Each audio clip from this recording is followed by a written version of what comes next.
गण्या style.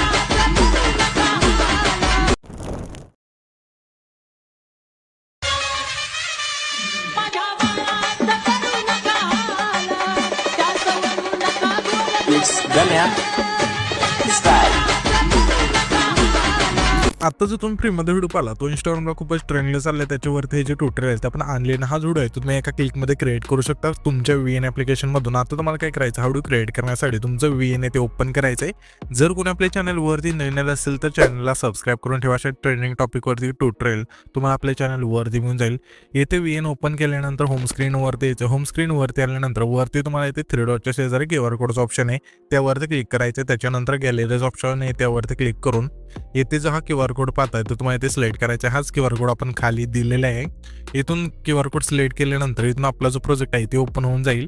तर इथून हा जो प्रोजेक्ट आहे ओपन झाला आहे तुम्हाला इथे काय करायचं, डाउनलोडचं ऑप्शन मिळून जाईल त्यावरती क्लिक करायचं. डाउनलोड झाल्यानंतर इथून आता तुम्हाला यूज टेम्पलेट्स ऑप्शन आहे त्यावरती क्लिक करायचं आहे. त्याच्यानंतर इथं तुम्हाला आता तुमचे जे फोटो असतील इथून सिलेक्ट करायचे आहेत.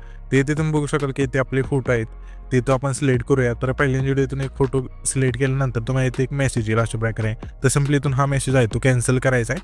त्याच्यानंतर इथून जे पण तुमचे फोटो असतील इथून सिलेक्ट करत चालायचं अशा प्रकारे. तर इथून आपण सर्व फोटो इथून एकदा सिलेक्ट करून घेऊया.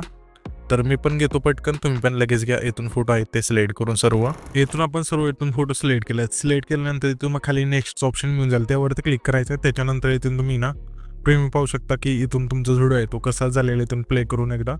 इथून आपला हा व्हिडिओ आहे इथून परफेक्ट झालेला आहे. तर सिम्पली आपल्याला आता काय करायचं आहे, तर हा व्हिडिओ परफेक्ट झाल्यानंतर हा व्हिडिओ सेव्ह करण्यासाठी वरती जो एक्सपोर्टचा ऑप्शन आहे त्यावरती क्लिक करायचं. जे पण इथे तुमची क्वालिटी असेल इथून सिलेक्ट करायची आणि सिम्पली एक्सपोर्टवरती क्लिक करायचं. त्याच्यानंतर इथे तुमचा व्हिडिओ एक्सपोर्ट होऊन जाईल.